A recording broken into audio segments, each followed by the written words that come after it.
Hi, everyone. I'm Matt Rizzetta, the CEO of N6A, and welcome to our latest Outcomes and Omelettes series, coming to you virtually once again this month as we continue to work from home. I'm very excited to welcome a very special guest this month. It's a good friend of mine, Elisabeth Cardiello. Elisabeth, great to see you. Thank you so much. It's great to be here. So Elisabeth is just an amazing entrepreneur, innovator, and just a great overall person. She's actually has one of the most inspirational and feel-good stories I've ever heard in business, and you're going to hear all about it over the next 20 or 30 minutes here. Elisabeth's story is all about family. It's all about following your dream. It's all about being persistent. So many other great lessons out of Elisabeth's journey. I'm sure you'll enjoy hearing about her journey. Elisabeth, obviously great to see you. Thanks for being here. Hope your power is back. I guess it is, otherwise we wouldn't be live. And let me just kind of introduce Elisabeth to the audience, and then Elisabeth will get into some of our questions.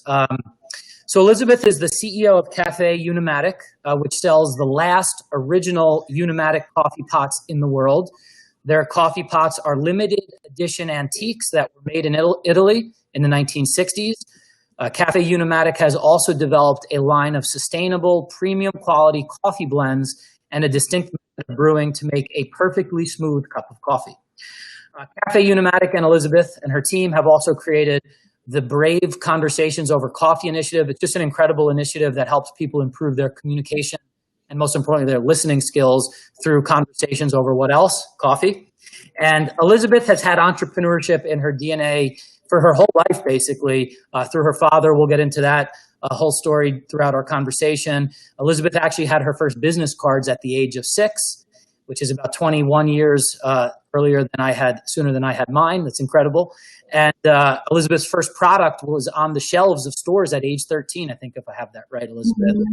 Mm-hmm. And after graduating from business school at the top of her class, Elisabeth began her career at a hedge fund, had a super successful career in financial services. After losing her father, though, Elisabeth decided to pursue her passion. She gave up her entire career on Wall Street to pursue her passion, her dream, carry on her father's legacy. And she started Caffe Unimatic really as a tribute to him, and all of the mornings they would sit around the family table drinking coffee together. And she speaks to entrepreneurs now all over the world. She's been a 2-time TEDx speaker. She was also featured in the Netflix documentary, Coffee for All. Great documentary. I recommend everyone check it out next time you're on Netflix. And last but not least, Elisabeth is also the co-founder of Legacy Out Loud, whose mission is to pay it forward to young women and to help them live out the phrase, what the mind can conceive, the mind can achieve. So without further ado, Elisabeth, thanks a million for joining us today. It's great to see you. Oh, thank you so much for having me. So let's get into the conversation. Maybe, look, you have such a super successful entrepreneurial career. Before we get into that, maybe let's kind of go back to what started it all. You know, where'd you grow up, your background, your family roots, which are such an important part of your career journey. So maybe we could start there. Yeah, of course. So I grew up in Bay Ridge in Brooklyn. It's where my dad came. And so he came here from Italy when he was about 12, from Southern Italy.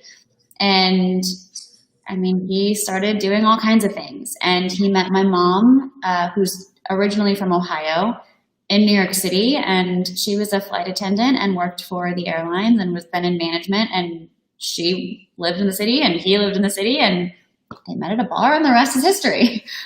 He actually followed her out of the bar and asked her out after that. I thought it was pretty cute. But yeah, native New Yorker, which is something that I'm realizing is pretty rare. And just have this passion for the city and my roots. And so we'd go to Italy when I was a kid every summer to see family. And that was just what we did. But after a while, we lost my grandmother, and then my dad had just random health issues, and we stopped going. And I realized that it was just 5 years ago that I ran my first retreat in Italy and made the point to go back and reconnect with the family that was there. And we've been going back every summer, except for this one, ever since. But there's something about knowing where you come from. And one of our coffee blends, San Pietro Brunetta, San Pietro Alconagro is my dad's town, which is this teeny tiny little town in the Vallo di Diano in the south of Naples, which is a part of Italy that many people don't know anything about. That it's magical, and it was cute. I brought the coffee there after we made it and redid packaging and all of that. And to me, it was an honor to name our coffee after where we're from. And when I showed people, their response was, oh my gosh, it's such like, you're talking about this little town in New York City. Do you know how much, like, they cried, I cried. It was sure. Awesome. So Elisabeth, that's amazing. So let's fast forward now. You know, you grew up in Bay Ridge. You go to college. You played soccer in college, right? Was it at Wagner? Mm-hmm. Hey, you get your MBA, by the way, top of class, of course. What else? And you get out of business school and you begin your career on Wall Street, correct? Mm-hmm. So talk to us just about kind of, you know, what was that like getting your career started in Wall Street? I mean, you had like this super successful career in financial services. Your, you know, trajectory was, you know, skyrocketing. And then you have this idea after, you know, your father passes away. And then you have this epiphany in a sense where, you know, you think about dedicating yourself and your career to carry on his dream and his legacy. And, you know, maybe just talk to us a little bit about how that evolved.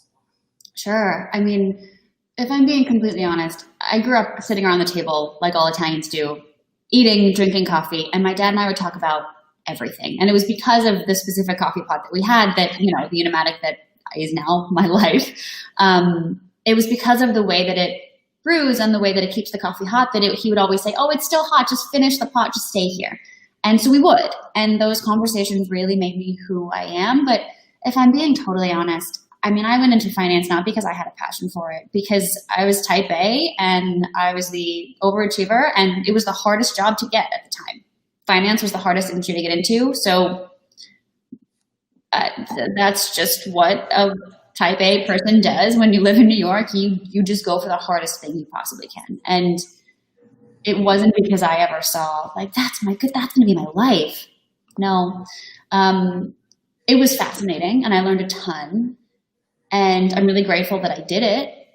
And I always kind of knew that I was going to just try and challenge myself as much as I could so that I could learn as much as I could. And then, you know, kind of until I found that thing that I loved. And like you mentioned, my dad and I had started a bunch of businesses, but nothing ever spoke to me. So I think the hard part was, especially after losing him, then like writing his eulogy and seeing the trajectory of his life, which was a life that I aspired to live, like the kind of person I aspired to be, and realizing that what I was doing at that point in life wasn't getting me any closer to the person that I wanted to be. And I wasn't having any of the impact that I wanted to have. And so I did this weird thing that was writing my own eulogy, which is just very odd. I can acknowledge, but now I've had rooms of 500 people do it.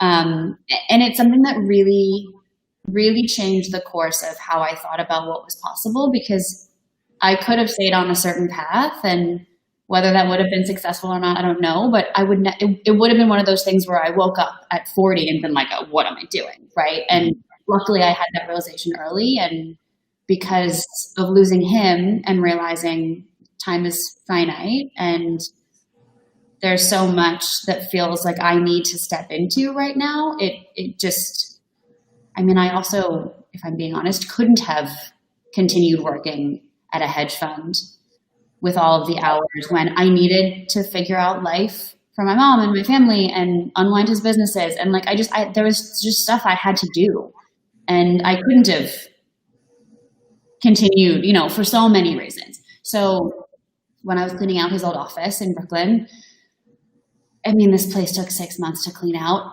Italian men can be hoarders. For all of you out there, you're probably, I mean, you have an uncle that's Italian that saves everything. That's how they roll. I can attest to that. Uh-huh. So my dad saved everything. There was a wheelbarrow full of nails, like I kid you not.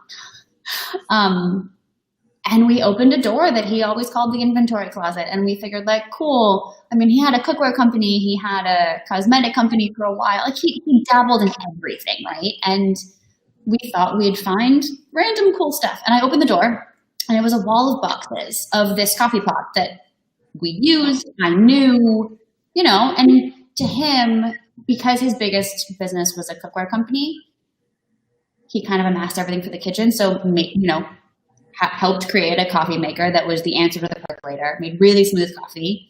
bought the patent on it, started, distributing it along with everything else, and no big deal. And I opened a closet that ended up to not be a closet. It was actually the door to a warehouse that even my mom just didn't know existed.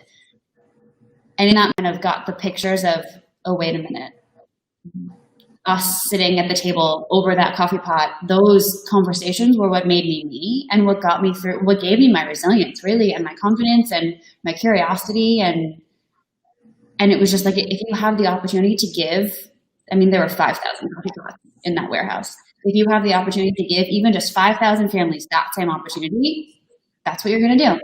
And if something comes of it, great. And if nothing comes of it, fine. But like, you're going to give that opportunity for connection and resilience and just what's possible to other people.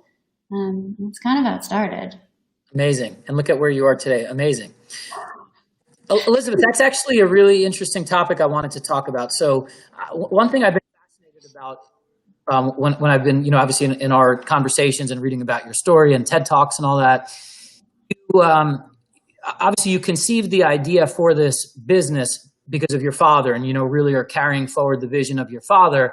But then you also have the responsibility as an entrepreneur and as a founder of kind of carrying this product into the new world and this new generation. So how have you been able to balance those two things where half of that is carrying the legacy of your father, but the other half is equally as there's equally as much of a responsibility as kind of innovating and bringing this product into the future? Yeah, I mean, it's a great question. I think we all kind of build a version of what we need, right? And in the beginning, I needed to be able to talk about my dad. Like, I needed to be able to commemorate him in a really meaningful way. And after a while, I also needed to start doing something that was mine too. And I needed to add to it. And I needed to not just be about him. It needed to be me taking it and furthering it, because otherwise, there are people that commented on my TED Talk that were like, her dad's story is cooler than hers. Like, I'm the first person to tell you that. Like, I could have told, I should have said that on stage. Duh. And also, I wasn't at a point yet where I wanted to have my own story yet. I needed to be able to talk about his. And it very quickly occurred to me that, okay, there are 5,000 of these things. You either need to make more, which we can, and we're talking about, but you need to do something that's more sustainable. So, he always said that they made the perfect cup of coffee. So I looked into coffee and is there a perfect coffee? Can you roast coffee in a specific way that matters or doesn't? And the answer is yes. Coffee's cultural. Without getting into a science lesson, you're supposed to roast coffee for the way that you brew coffee. And if you think about that, culturally, every other country in the world does that. We don't do that because we can make coffee in 9,000 different ways. We have 9,000 contraptions in our cabinets to make coffee a different way every day. But we use the same coffee, which is fascinating. And a lot of that is the reason why American coffee is bitter. Well, it tastes bitter. So we tried to roast coffee specifically for the Unimatic, and we did, and people loved it, and it was meant to be smooth, and then we created a line of coffee, and it started there in terms of infusing things that I wanted to do and things that I wanted to build into Dad's legacy, and with Legacy Out Loud at first, but really meshing that into becoming Brave Conversations Over Coffee and really using, it always kind of occurred to me that I essentially landed in the coffee industry, not because I chose it. It very clearly chose me. And it always felt like you're put here to do something more with this. And the podcasts I listened to before this and now are on neuroscience and on, because my dad had aneurysms on his aorta and really needed to be aware of being stressed and blood pressure.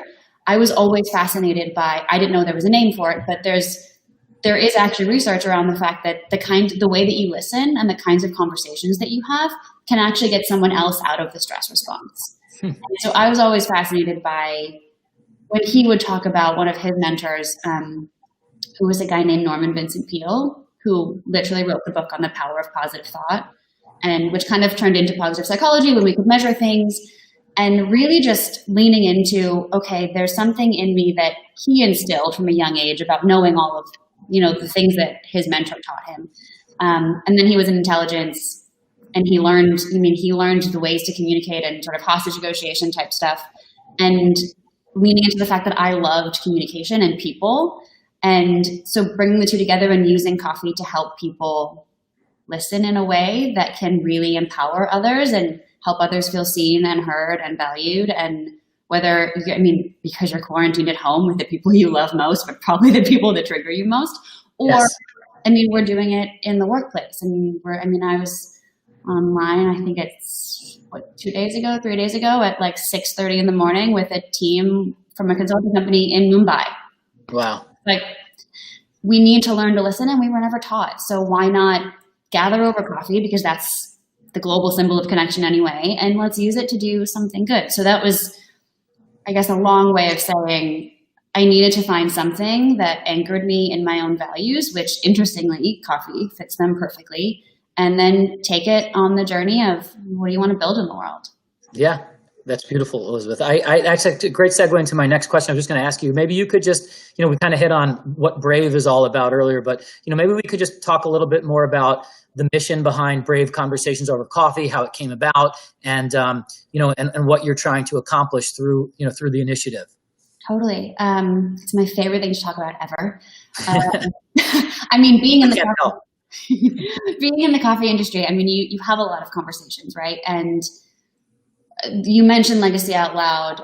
What we taught young women was essentially confidence. Like, we create a methodology that teaches confidence to young women. And a lot of that had to do with brain science and resilience and just how to talk to yourself, how to be in the world, and, who do you want to be, what do you want to give, and what do you want to leave behind in the world. And the way that we deployed that methodology essentially was through Brave Conversations. So we've been doing this for years, but there was always a structure, but I didn't have a name, and I didn't realize enough of what I was doing until people were like, you do this in a really different way. You should maybe figure that out and write it down.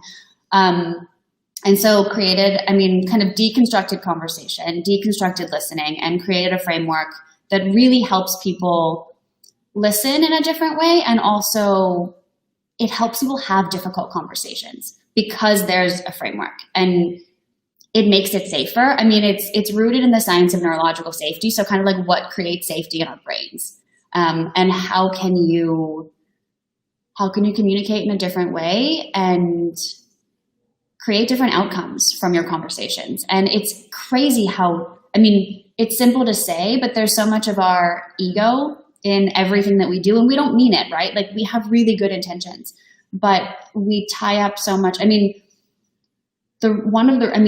idea for Brave Conversations as a thing in and of itself really hit home, I want to say during, I think it was like 2017, when there were so many mass shootings happening. And it just felt like there's something wrong here. We're not giving people the space to let out emotions. Like, there were never women behind the guns. We're doing a disservice to our men. Something's happening. Something's not right. And because this keeps happening, like, this isn't normal. We haven't seen this ever. And we've built a society around which empathy and compassion aren't qualities that people know how to cultivate. It's not something we talk about, right? It's almost shamed because it's squishy. But what's interesting is that we can march, we can fight for change, we can do all of those things. But if we do those, but we still can't sit across the table from someone who believes something totally different from us and want them to be well, we're never going to get anywhere. And so this framework allows you to sit across the table from someone who believes something completely different from you and sink in, even if for a second, to wanting them to be well. Like, it makes it possible and safe enough for you to move closer to that. It's not going to change overnight, but it allows you to lean into it a bit. Great. Elizabeth, let me ask you, what some of the, I'm sure you've had some incredible experiences working with groups and companies through your, travels in the Brave initiative. What are some of the, lessons or, stories that have come out of those, or, some of the feedback you've received? I think one of the biggest things is we tangle up our self-concept in needing to be right. And we either need to be right or we need to fix that thing. Like, if you aren't okay, my innate desire is to stop you from having that emotion, stop you from not being okay, and fix it and make it all okay. And that's one, because I care about you. That's two, because it's hard for me to see you sad or angry or whatever. And because I want to be useful. I want to be the one that fixes it. I want to be the hero, right? Like, we all have that. And that's not a bad thing, but we're just never taught anywhere in life to actually take safety away in terms of our brains. Like, our brains are constantly scanning other people to basically say, like, am I okay? Is this okay? Like, I remember my dad had aortic aneurysm surgery, which is like hooked up to all kinds of machines. Not a fun. I don't wish that on any 21-year-old. But I remember walking in after they sent him up to the ICU, and he couldn't talk. He was intubated. And I walked in, and I was not expecting to see what I saw. And my face changed, and all of his monitors started beeping. And he kind of mouthed, like, am I okay? Because, like, I scared him so much by my facial expression. And I think the thing we don't realize is that 53% of communication just happens on our face. It's not what we're saying. Wow. It's the tone of our voice, and it's what happens on our face. And our brain is registering someone else's face before any words even come out. And we have control of that, and we can do so much with it. And I mean, the interesting part is that when we're not looking at it, I never thought that we'd be doing these virtually.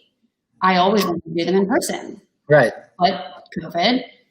And now, honestly, I think it's a really beautiful way to do it, because we're all looking exactly at each other's faces all the time. And it's kind of one of our ground rules, that you're actively listening. And that means, like, you're listening with your eyebrows, like, you're listening with all of you.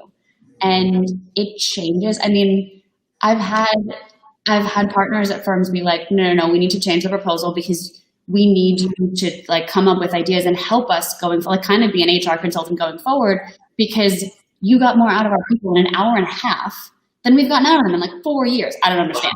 Wow, that's incredible. But you've got to be able to create. I mean, it's no one's fault. It's just we weren't taught how to create. I hate using the word safety because it's kind of overused now, but, like, a safe environment to share stuff.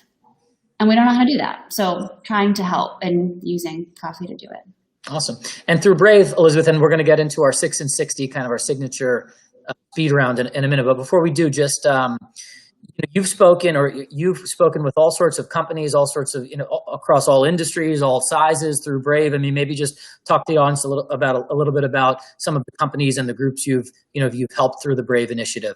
Yeah, I mean, one of my favorites was we did some conversations at a consulting company right in the beginning of quarantine. And you could tell that people they're my favorite. They needed connection so much. Everyone had not left their house in multiple weeks.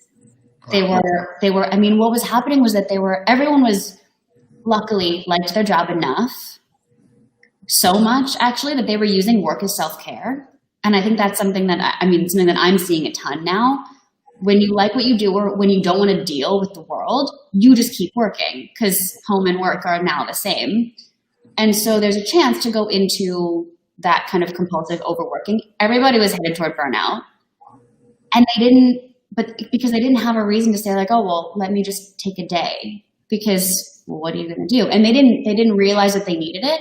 We also did one for Facebook, and they were kind of in the same place.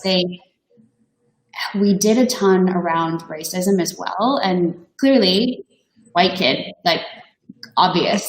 But the cool part was I would bring in other people that could speak to racism, that had experienced it, but because we had the framework, it made it safe to have a cross-cultural conversation about, like, this is my experience, this isn't my experience, I don't know what I'm talking about, I'm scared. It helped people work through whatever their journey was around racism.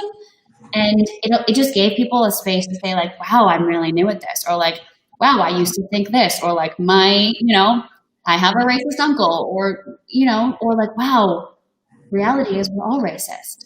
We just need to be, like, have the space to be able to say that and be like, that's gross. That feels terrible. What do I do now? Like, what now?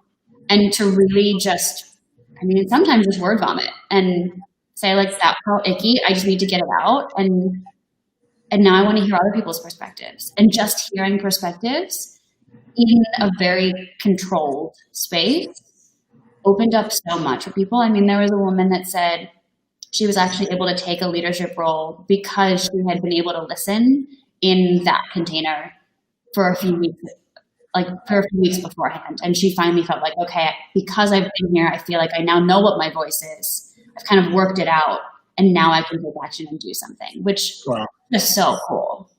And Elisabeth, have you found that the Brave approach the goal obviously is to have a lasting sort of sustainable impact on conversations, on your listening skills. How have you found that to be in terms of its ability to have a lasting effect? Does it need to be practiced regularly? Like, just kind of what happens after the session itself so that this becomes embedded in the DNA of a team or an organization or a culture? Totally. So I usually say no to doing one, because you can come have a speaker, you could do it once, it's going to be forgotten in 2 weeks, but knowing that like I'll be back in 2 to 4 weeks and, or someone will do it again. One, that knowing of consistency and having homework and having your same team doing it consistently, you start to call yourself out on ways that you've not been doing, like you've not been practicing listening bravely. I mean, BRAVE is an acronym. So each letter means something, and it takes you through how to listen. Once you start to do it more consistently and you're doing it in a very controlled space, you start to notice in real life, oh, wow, I just totally flew in the face of what I do in these conversations. And because in the conversations you're sharing and receiving brave listening, but then you're also listening bravely to other people sharing. So you're receiving it and you're giving it at the same time. So you're putting it into practice, and it's kind of like your nervous system can feel what it feels like to be received in that way. And we don't, unfortunately, there are so many people around us that mean so well that do things that are totally the opposite of what should be done technically. So you start to be able to say like, hey, would you be open to listening this way? And you can start noticing things and then requesting them to be different, or you just showing up differently. I mean, we had someone who had a challenging conversation and needed to kind of revisit this with her boss.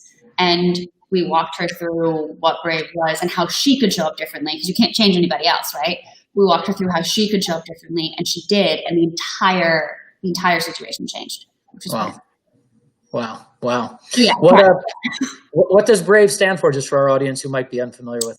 I mean, I have to actually walk you through it, but being present, I mean, and there's like a brain science fact behind each of these things. So this may not make that much sense, but the need to be present with people rather than dive in to fix them is insanely important. The R stands for rapport, which is kind of a fancy way of saying trust. You're always trying to build rapport. To build rapport, the easiest way to do it is by something called active listening. And again, there's a bunch behind it, but you're listening, you're not waiting for your turn to talk, right? It's a different quality of listening. Mm-hmm. And if you actively listen well, what might happen is someone might become vulnerable, which is the V. And people can be vulnerable in a lot of different ways, which it takes a bit of time to describe. But your job if someone becomes vulnerable is to step into empathy, which is the E, and realize that it's not about you, which we make everything about ourselves, and we don't mean to, but we do. And you're kind of noticing like, oh, wow, I'm having a judgment about you. Okay, like we're human, like that's not going to not happen, right? But we're so aware of it in this context and like in this container that we get to put that judgment on the shelf and say like, nope, but I'm here. Like I'm going to stay here. And practicing that over and over, you just see yourself. I mean, like I've called myself out in the middle of conversations and been like, wait a minute, my intention is not to show up that way. And I just did that. Can I have a redo? Like I've literally asked people for redos because I've just been like, oh no, that's not, I can't do this and not practice it. Right. But things get better when you do. I mean, if anything feels like a superpower, it's listening in a different way. And no one knows you're doing it either. Yeah. Just great. Yeah, I love it. Elisabeth, this has been amazing. I know we have a bunch of questions from the audience that we want to get to. Before we do, we just have two sort of signature parts of Outcomes and Omelets. One is we do everything in sixes for N6A. So one is called 6 in 60. We're going to ask you 6 questions in 60 seconds. Okay. Rapid fire format here. So what's the number one thing you can't travel without? And don't say a coffee pot, please. My coffee pot. Come on. You cheated. Come on. You got to give me something other than a coffee pot. My coffee. There we go. Okay. What's your favorite book of all time? Wait, you broke up. Your favorite book of all time? Oh, of all time? Oh my gosh, that's really hard. I would probably say Poke the Box by Seth Godin. Oh, nice. Great choice. What's your guilty pleasure? Ice cream. Coffee ice cream or no? I am making coffee ice cream tomorrow. Oh, and I bet that's going to be the best coffee ice cream anyone ever tasted. I've heard. What's your favorite day of the week and why? A toss up between Monday and Saturday. Monday because I love writing. We start packing on Monday, and I get to write notes to everyone that adopts a Unimatic or coffee. Oh, cool. And I mean, I've gotten letters and pictures of people that have saved every single note that I've written them for years. Wow. I mean, I've gotten thank you notes from people about writing. It's really sweet. So I love doing that, and I love just kind of engaging with people in that way. And Saturday because it's, I don't know, rest. If you had the world's attention for 30 seconds, what would you say? Listen bravely, and what the mind can conceive, the mind can achieve. Awesome. And last one, if you could be a member of any TV sitcom family, which would it be? I'm horrendous at TV. Like, I don't even know. I haven't had TV in a decade. You don't remember TGIF growing up in our Oh, I mean, yeah. What about one of the Tanners from Full House or I was something? going to say Full House, for sure. There we go. And then just last thing we do, so we have, before we hire anyone at N6A, we have a custom N6A personality quiz where we ask them questions just to kind of size them up and see how much of a fit they'd be in the N6A family. So we wanted to just a couple of random questions from our personality quiz and ask you them. Sure. Do you have me pegged already? What's that? Do I have me pegged already? We'll offline that. Well, if you were nominated for an Academy Award, which category would you want it to be in? Best actress? I don't know. Okay, you're definitely the best actress. Sometimes we get supporting actress, but I think you're in the lead role there, Elisabeth, especially over at Caffe Unimatic.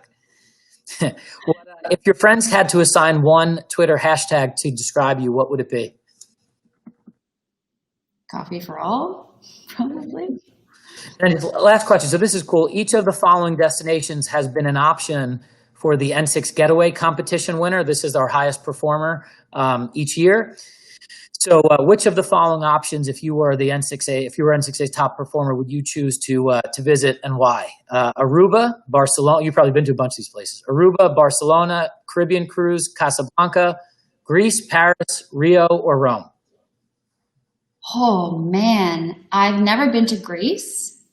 Normally I'd say Rome or a Caribbean beach, but Greece has beaches and I haven't been there and they don't ask you to quarantine, so I've heard. So great. Awesome. Well, Elisabeth, this has been great. I know we have a bunch of questions from the audience. We have about 5 minutes left.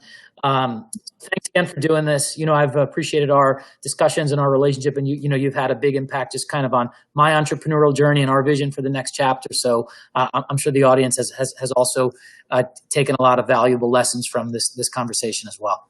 Thank you so much.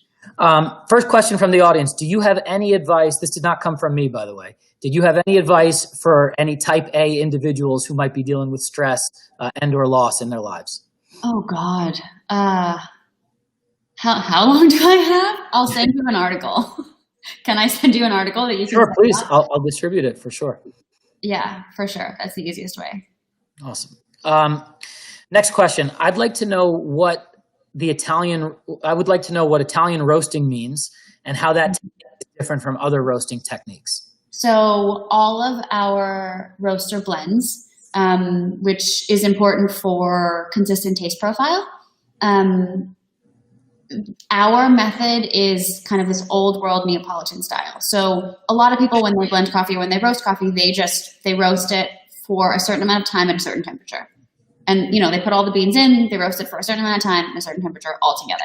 What we do is we take beans from every different location, and depending on where it's from, depending on what we want, the flavor that we want to get out of the bean, we roast beans from each different place at a different temperature for a different amount of time, depending on what we want to get out of it. And we're constantly tasting along the way, and then we're blending it. So it's much slower, much more exacting, but we have so much more control over what we're doing rather than kind of throwing it in and hoping for the best, which is cool, but not consistent.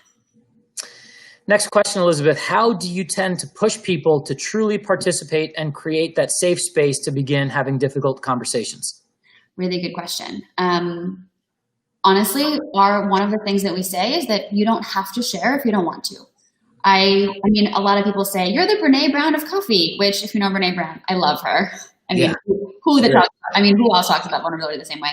Though I will say, I don't believe that you can ask someone to be vulnerable. It's just like that creates a wall. So what we do is say, you don't have to share. You're of total value if you're just here listening bravely. So if that's all that you're able to do that day, that's beautiful. That's perfect. If you want to share next time, great. If not, great. And so there's no pressure. We're not going to call on you. It's not going to be your turn. So like you can share or not. And interestingly, there have not been many times in the over 60 conversations that I've had just in quarantine that people haven't shared. They usually do. Awesome. I think we have time for one more, Elisabeth. So this is the final question here. What sorts of questions do you find really get the conversation started during the Brave sessions? I mean, it all depends on what the organization wants to achieve. In your own life, I think a good one might be like, rather than asking someone, how are you? Because, I mean, fine, okay, you're learning nothing.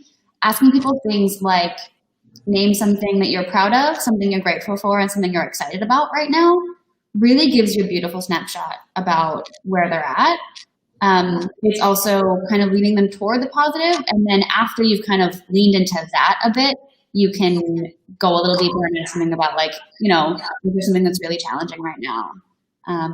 Is there anything you want to share that feels challenging? Is there anything that feels inspiring? And kind of bookending them feels like people might, I mean, you have to be able to feel not the energy, but kind of the state of the room, because you can't really just bang on with a really intrusive question that would probably be very jarring, but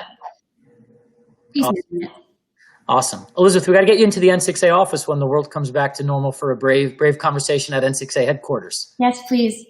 We're only a few blocks away, right? You're down in Soho too. I will bring coffee and we'll make coffee. Awesome. Well, Elisabeth, this has been great. I really appreciate it. On behalf of all of N6A and our audience who's watching this, I just want to say thanks for joining us today. It's always a pleasure speaking to you, and I always learn something new, as I'm sure our audience did as well. Thank you so much. I appreciate it. I can't wait to come and visit. Definitely. Hopefully it's soon enough. Our chief of staff, John Hanaway, he got our office ready, and it's all there. It's ready anytime you want to come. Ready. It's waiting. It's waiting. Knock on the door one day. Awesome. Well, thanks again, Elisabeth. Elisabeth Cardiello, the founder and CEO of Caffe Unimatic. Appreciate having you here, and look forward to staying in touch. Thank you guys so much. You too. Awesome. Thanks, everybody out there. Be safe. Thanks, guys.